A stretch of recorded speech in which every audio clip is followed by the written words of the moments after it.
고린도후서 4장 7절에서부터 18절까지 말씀입니다. 신약성경 289명입니다.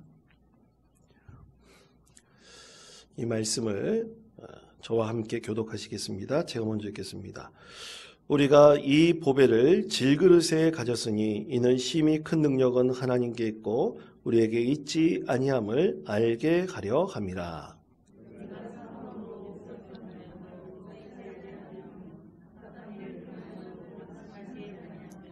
박해를 받아도 버림받지 아니하며 거꾸로 뜨림을 당하여도 망하지 아니하고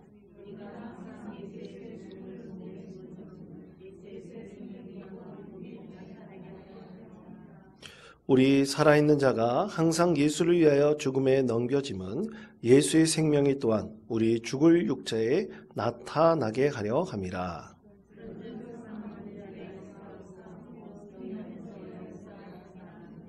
기록된 바 내가 믿었으므로 말하였다 한 것 같이 우리가 같은 믿음의 마음을 가졌으니 우리도 믿었으므로 또한 말하노라.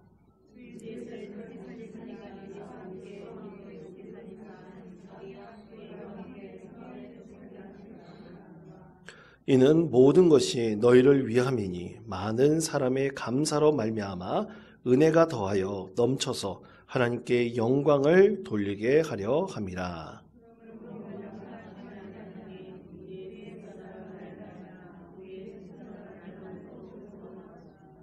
우리가 잠시 받는 환난에 경한 것이 지극히 크고 영원한 영광에 중한 것을 우리에게 이루게 함이니 우리가 주목하는 것은 보이는 것이 아니요 보이지 않는 것이니 보이는 것은 잠깐이요 보이지 않는 것은 영원함이라. 아멘. 지난주 제가 개인적인 사정으로 예배에 서지 못했는데요. 오늘 또 이렇게 3구역 성도들이 찬양하는 거 보니까 참 감사하고 또 기쁜 마음이 있습니다. 여러분 저희 얼굴 보니까 어떠십니까? 그냥 아무 생각 없이 좋다고 얘기하시는 거죠? 저는 너무나 좋습니다. 여러분 참으로 하나님께서 우리 가운데 은혜를 베풀어 주셔서 우리가 함께 예배할 수 있는 것이 참으로 우리에겐 큰 기쁨임을 여러분 믿음으로 고백할 수 있는 귀한 성도들 되시기를 바랍니다. 여러분 고통의 멍에 벗으려고 예수께로 나옵니다 라는 찬송 있죠? 잘 아시죠? 여러분 그 찬송 부를 때 어떤 마음으로 부릅니까? 아무 생각 없이 그냥 고통의 멍에 벗으려고 예수께로 나옵니다. 우리가 이렇게 찬송을 부르나요? 그러면 감동이 없죠. 우리가 그 찬송을 부를 때 참으로 그 고통 가운데 있는 사람의 마음을 우리가 공감하려고 한다면 그 찬송이 더욱더 은혜가 될 수가 있습니다. 여러분 이 찬송이 처음 발표될 때 이 찬송시가 인용한 시편의 구절이 있는데요. 그것이 70시편 71편 4절이라고 합니다. 71편 4절 이렇게 말씀합니다. 나의 하나님이여 나를 악인의 손 곧 불의한 자와 흉악한 자의 장중에서 피하게 하소서. 아멘. 이렇게 이 말씀을 인용했다 그래요. 여러분 이 시편에 시인이 말한 것처럼 또 이 고통의 멍에 벗으려고 라는 찬송을 쓴 이 시인이 고통받았던 그 상황 가운데서 생각해 본다면 얼마나 힘들면 얼마나 고통스러우면 이렇게 하나님께 찬송하면서 간절히 기도하고 또 시인의 이 시편의 말씀을 인용했겠습니까? 여러분 저는 종종 유튜브에 휴먼 스토리라고 하는 채널을 보면서 참 공감을 하며 위안을 얻을 때가 있습니다. 이 휴먼 스토리라는 이 채널을 보면 이 세상에서 참 어려움을 당했던 사람이 그 고난을 극복해 나가며 성공적인 인생을 살아간다는 그 스토리를 담고 있습니다. 그 스토리를 볼 때마다 하나님께서 저 사람이 믿는 사람이든 믿지 않는 사람이든 간에 저런 사람에게 하나님께 참 복을 주셔야 될 텐데 그렇게 마음속으로 생각할 때가 참 많이 있습니다. 여러분 요즘 저는 개인적으로 참 안타까운 한 사람을 봅니다. 그것은 노숙인이고요. 우리 교회에 너무나 자주 오시는 여성 한 분이 있습니다. 사실 제가 지난주에 단위에 못 썼던 것은 고백할게요. 코로나에 걸려가지고 그랬습니다. 저 때문에 혹시 목사님 어디 크게 다치지 않았나, 입원한 건 아닌가 걱정하셨던 분들도 계시더라고요. 참 죄송한 마음입니다. 여하튼 성지순례 갔다 오다가 저만 코로나에 걸려가지고 다른 사람은 다 안 걸렸는데 역시 목사니까 고난의 짐을 지는 것 같습니다. 저만 걸려가지고 제가 이제 한 줄 빠지게 되었는데요. 지난주 금요일날 금요개세마대 기도회 우리 성도님이 다 마치고 제가 그날 12시에 해제되는 거였어요. 그래서 밤 11시 40분쯤 그래도 교회 이 자물쇠가 잘 잠겨 있나 이 걱정이 돼가지고 내려와서 점검을 하는데 아니나 다를까 그분이 와 계시더라고요. 그래가지고 할 수 없이 그날은 제가 경찰에 신고를 했습니다. 솔직하게 고백합니다. 왜냐하면 여러분 한 몇 년 전부터 계속 오셨습니다. 그때마다 어떨 때는 재워드리기도 하고 그냥 넘어가고 다 계속 그렇게 했는데 이제는 자칫 잘못하면 너무나 큰 사고가 날 것 같더라고요. 그리고 교회 전기세도 이번에 엄청나게 많이 나왔습니다. 근데 꼭 그분이 한 것 같다는 생각이 드는 거예요. 이런 마음이 들면 죄스러운 마음이잖아요. 그래서 도저히 안 되겠다 그래서 신고를 했습니다. 그런데 오늘 아침에도 또 오셨다는 그런 한 성도의 제보가 또 있었습니다. 참 그분을 생각해 봤을 때 그분이 참 당하는 고난이 무엇일까? 고통이 무엇일까? 근데 왜 저렇게 그 고난과 고통 가운데 머물러 있는지 모르겠다. 그것을 보면 참 안타까운 마음이 듭니다. 혹자는 교회가 장발차처럼 그렇게 돼야 되는 거 아닌가? 그렇게 얘기하시는 분도 계세요. 그러나 교회에서 불쌍하고 어려운 사람을 돕고 기도하는 것은 당연하지만 우리가 할 수 없는 부분이 있습니다. 지금 있는 법적인 책임도 분명히 질 수 있기 때문에 그런 비판도 우리가 받을 수밖에 없겠지만 어떻게 본다면 안타까운 마음으로 그분에 대해서 이제 좋은 길로 인도해 줄 수밖에 없지 않는가 그런 생각을 해보게 됩니다. 그래서 개인적으로 그분의 고통과 그 고난이 무엇인지를 알고 그래서 그분이 이 고통에서 벗어날 수 있도록 해드리는 것 그것이 하나님의 은혜고 구원의 방편이 아닌가 그런 생각도 해보게 됩니다. 사랑하는 성도 여러분, 여러분 이 세상 가운데 고난이 없는 분 있습니까? 없습니다. 다 고난을 당하고 있습니다. 우리 사람들 대부분이 고통 없이 살았으면 좋겠다. 좀 평안하게 살았으면 좋겠다. 이거 사람의 인지상정이에요.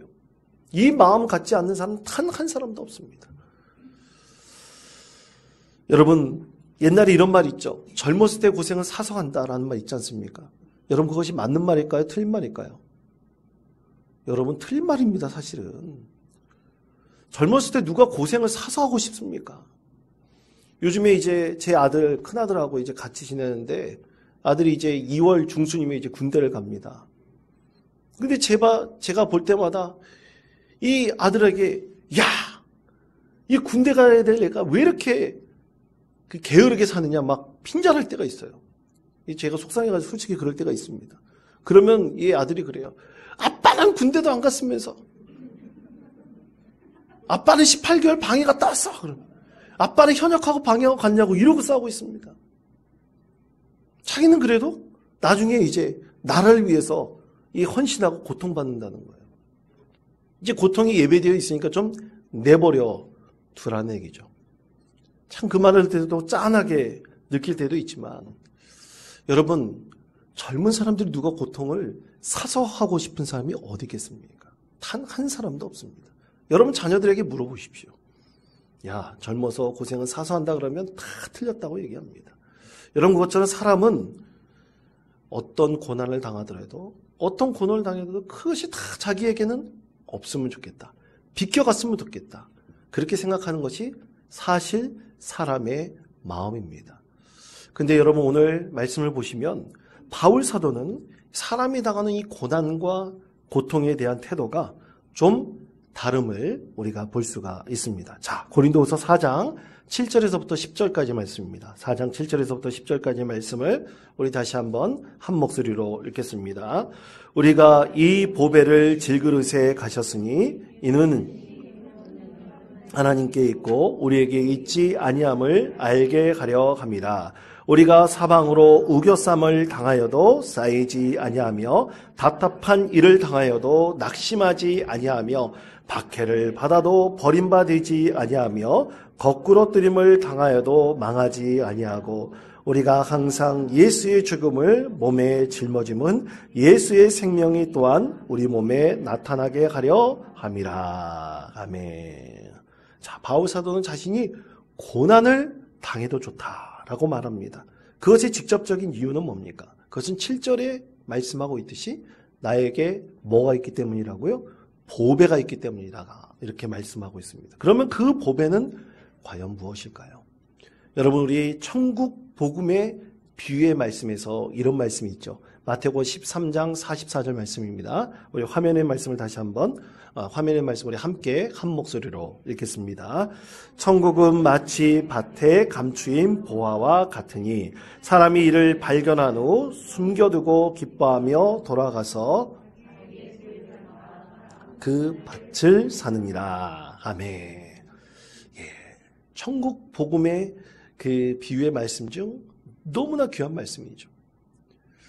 어떤 밭에 보화가 있음을 발견하면 자기가 발견한 거예요.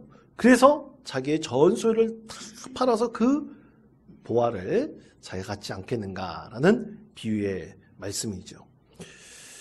이번에 성지순례 갔을 때 참 많은 것을 보고 경험하였습니다. 그 중에서 사해사본을 발견된 곳을 한번 방문하게 되었어요. 여러분, 사해사본, 그것은 현존하는 사본 중에서 가장 오래된 성경 필사본입니다. 그 성경을 예전에는 누구의 말씀, 하나님께 주신 말씀을 다 적어가지고 그것을 전해줬어요.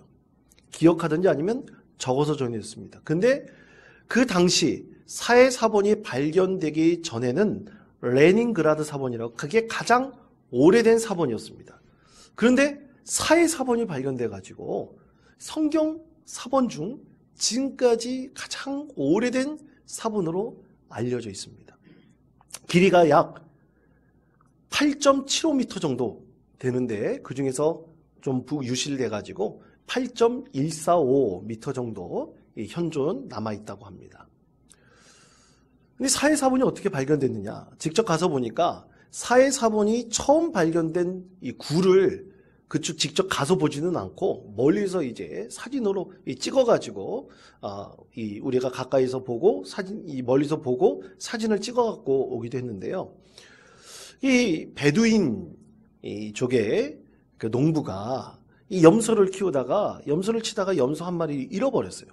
그래서 염소를 찾다 보니까 어떤 한 동굴이 자기 눈에 띄었습니다. 그래서 돌을 던져가지고 동굴에 던졌는데 거기서 염소가 있으면 염소가 매 하고 울 거 아니에요? 근데 울지 않고 쨍그랑 소리가 나는 거예요. 항아리 깨지는 소리가 났습니다. 그래서 이상하다 그래서 가보니까 거기에서 항아리 속에서 두루마리가 발견된 거예요. 야, 이거 골동품상에 팔면 돈 많이 받겠다 그래가지고 그 당시도 그래도 꽤 골동품상한테 비싼 돈으로 팔았는데, 여러분, 만약 그 사해사본의 가치를 이 베두인족 목자가 알았다면 절대로 팔지 않았을 것입니다.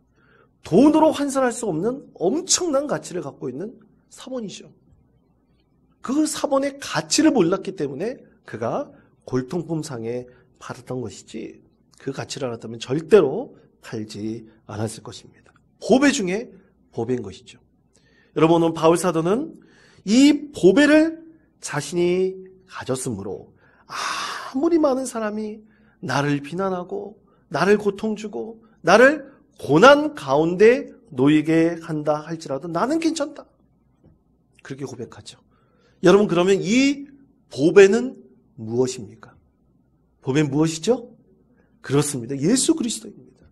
예수 그리스도이고 예수 그리스도의 구원의 은혜입니다.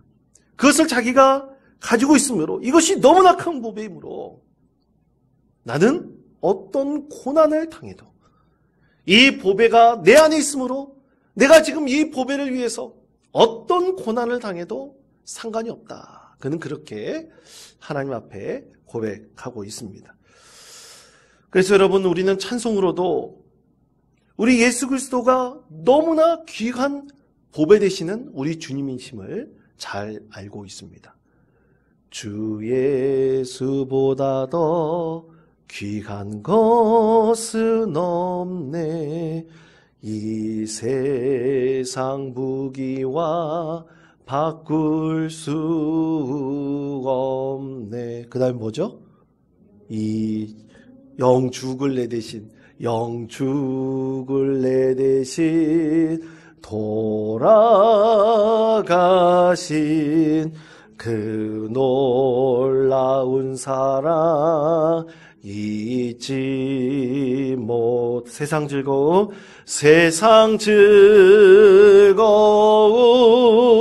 다 버리고 세상 자랑 다 버렸네. 주 예수보다 더 귀한 것은 없네. 예수 밖에는 없네. 아멘. 예, 믿으십니까? 네, 그렇습니다. 우리 예수 그리스도밖에 더 귀한 것이 없음을 고백하는 사람은 아멘 하고 응답할 수가 있습니다. 여러분, 이렇게 믿음으로 바울 사도처럼 고백할 수 있는 우리 믿음의 성도 되시기를 축복합니다.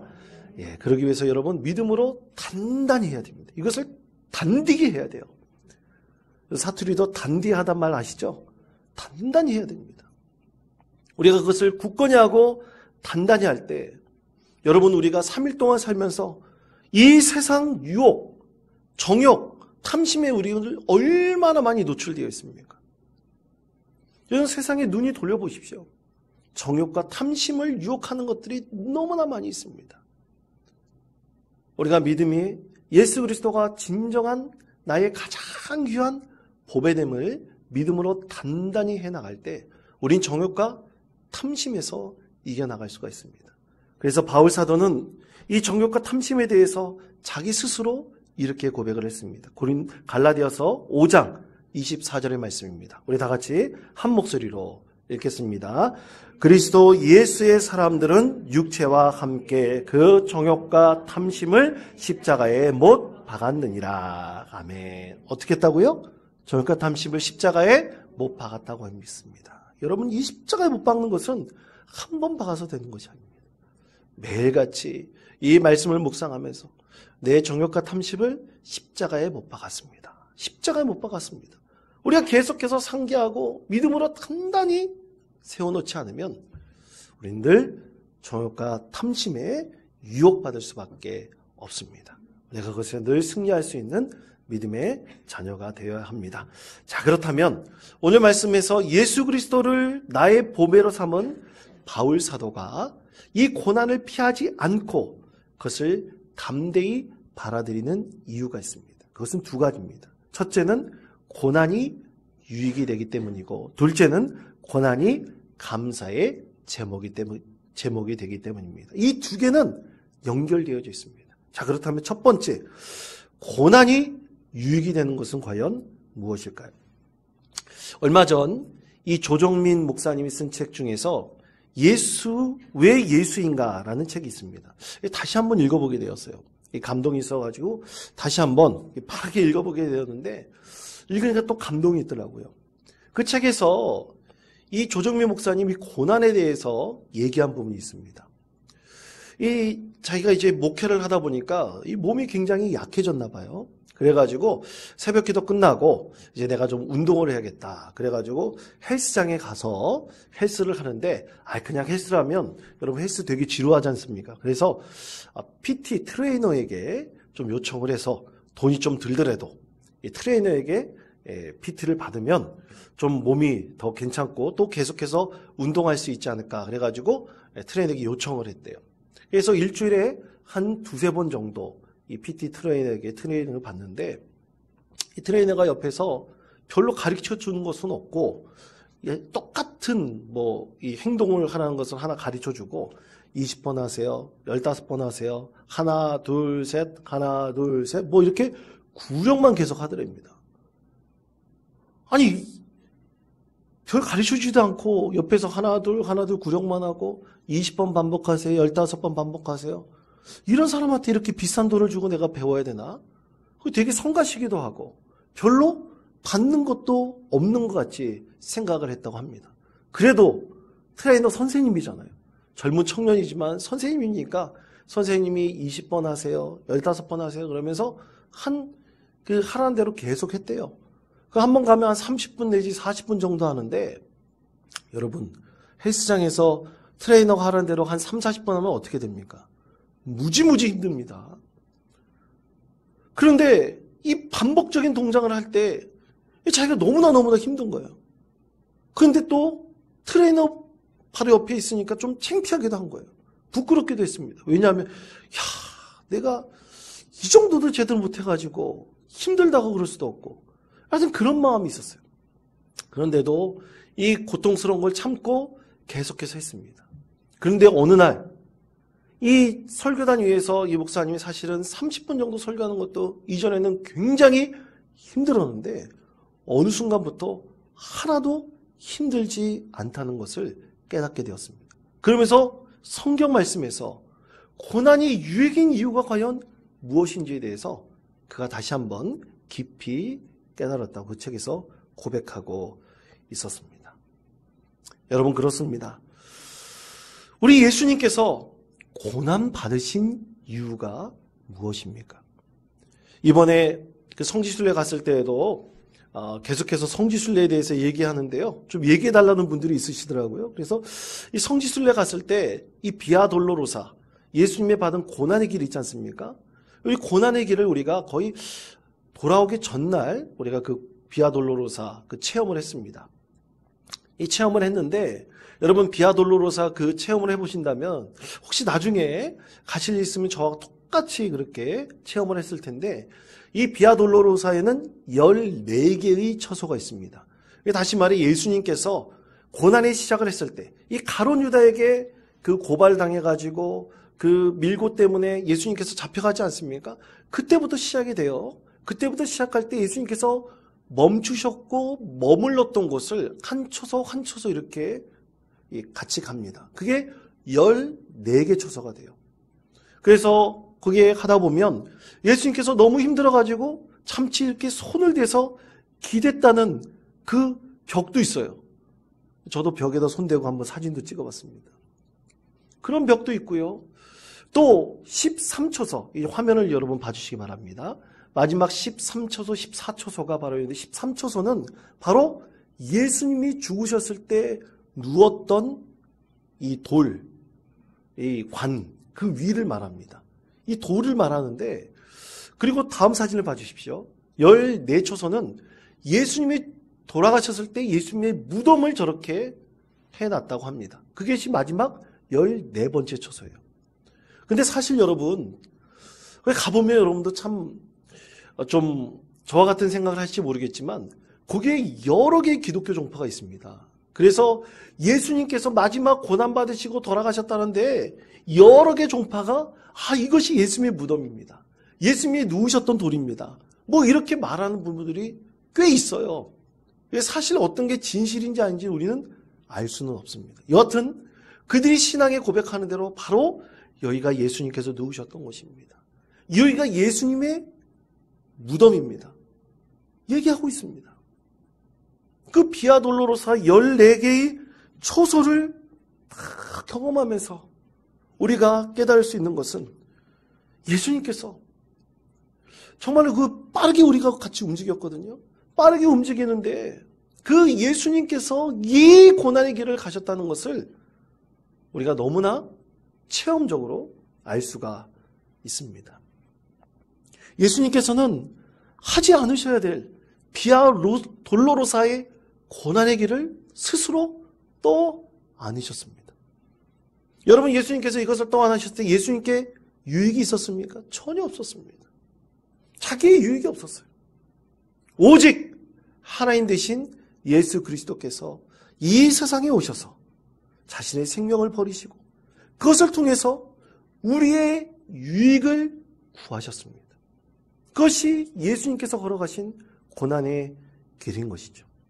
바로 하나님 되신 그분이 인간의 고난과 고통의 문제를 해결해 주시기 위해서 스스로 고난을 받으셨고 우리에게 유익을 주셨다는 것입니다. 사랑하는 성도 여러분, 그렇기 때문에 우리는 예수 그리스도의 고난으로 우리에게 구원의 유익이 있음을 분명히 알고 있기 때문에 우리는 고난 뒤에 반드시 유익이 있다는 것도 체험적으로 알 수가 있습니다.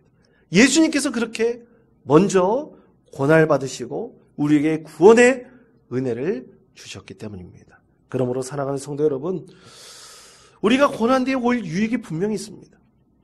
하나님께서 나에게 어려움을 주신다면, 고난을 주신다면 그 고난 뒤에 분명한 하나님의 이유가 있음을 우리는 알아야 됩니다. 그것을 위해서 우리가 하나님께 기도하면서 하나님, 이 뒤에 나에게 어떤 것을 주시기를 원하십니까? 이 어려움 가운데 나에게 어떤 유익을 베푸시길 원하십니까? 여러분, 그것을 묵상하며 기도하면서 하나님의 분명한 뜻이 있음을 깨달을 수 있는 우리 믿음의 성도 되시기를 간절히 축원드립니다. 그리고 두 번째, 고난 뒤에 반드시 유익이 있고 그 이유에 감사가 있습니다. 자, 고린도서 4장 14절 15절 말씀입니다. 이 말씀을 다 같이 한 목소리로 읽겠습니다. 주 예수를 다시 살리신 이가 예수와 함께 우리도 다시 살리사 그 앞에 서게 하실 줄을 아노라. 이는 모든 것이 너희를 위함이니 많은 사람의 감사로 말미암아 은혜가 더하여 넘쳐서 하나님께 영광을 돌게 하려 함이라. 아멘. 자, 여러분 15절 말씀을 공동번역 성경에서 이렇게 말씀을 합니다. 이것은 모두 여러분을 위한 것임으로써 더 많은 사람들이 하나님의 은총을 받고 감사하는 마음이 넘쳐서 하나님께 영광이 되게 하라는 것입니다. 아멘. 이렇게 말씀합니다. 더 많은 사람들이 하나님의 은총을 받고 감사함의 마음이 넘치니 하나님께 영광이 된다고 말씀을 합니다. 여러분, 이것이 얼마나 은혜롭고 복된 하나님의 말씀입니까? 그러면 어떻게 고통이 감사의 제목이 될 수 있을까요? 여러분, 폴 브랜드라는 영국인이 있었습니다. 그는 1914년 인도 선교사로 있었던 아버지에게서 같이 이제 그가 인도에서 태어나게 됐고요. 그리고 그가 나중에 영국에 와서 의과대학을 졸업해서 정형외과 의사가 되었습니다. 그의 아버지는 그렇게 인도 선교사로 살면서 그곳에서 억울한 일을 당하여 죽게 되었는데요. 그의 어머니는 그렇게 억울한 일을 당해서 아버지가 돌아가셨으므로 떠날 줄 알았는데 어머니도 그냥 인도에 남아서 계속 선교 사역을 감당했습니다. 어린 시절 인도에서 보냈던 이 폴 브랜드는 어머니의 그런 뜻, 아버지의 뜻을 받들어서 자기도 어머니를 도와서 인도에서 참 그 당시에 참 인도에 이 나환자 곧 이 한센병 환자들이 굉장히 많았는데 이들을 한 3,000회 이상 수술하면서 그들을 도왔던 그런 의사가 되었습니다. 이 한센병 환자들, 여러분 너무나 잘 아시지만 한센병 환자들이 갑자기 손가락이 떨어져 나가고 발가락이 뭉그러지기도 하고 또 코가 완전히 사라지기도 하고 그런 병이잖아요. 근데 이 한센병 환자의 가장 먼저 병이 걸렸다는 거 알 수 있는 것은 이 찔러도 꼬집어도 뭐가 없습니까? 고통이 없는 거예요. 왜냐하면 이 피부에 감각이 먼저 사라져서 나중에 그것이 문드러져 가지고 그 부분이 떨어져 나가는 것이 바로 한센병이기 때문이죠. 그래서 이 폴 브랜드는 참 많은 이 한센병 환자들을 수술하고 또 돕기도 했는데 그가 이곳에서 이렇게 한센병 환자들을 도울 때 항상 마음속에 한 가지 두려움이 있었습니다. 이러다가 나도 한센병에 걸리면 어떡하지 하는 이런 두려운 마음이 계속 있었다고 합니다. 그런데 이렇게 돕고 있던 어느 날 이제 일을 다 마치고 퇴근해서 집으로 돌아왔는데 아내가 자기를 보면서 아니 여보 왜 신발을 벗지 않고 들어오세요? 자기가 신발을 벗고 들어왔는지 안 들어왔는지 이 감각을 순간적으로 잃어버렸어요. 제가 깜짝 놀랐습니다. 혹시 내가 걱정하고 있었던 그 일이 일어난 거 아닐까? 그래서 신발을 벗고 집에 와서 들어와가지고 방에서 자기 발에 바늘로 발을 찔러보았어요. 감각이 없는 거예요. 너무나 깜짝 놀랐습니다. 그래서 다시 한번 더 깊이 찔러봤어요. 감각이 없고 거기서 피만 날 뿐이었습니다. 그는 너무나 괴로워서 하나님께 고통 가운데 울부짖으며 하나님, 내가 이 병에서 벗어나게 해주십시오. 내가 왜 이 병에 걸려야 됩니까?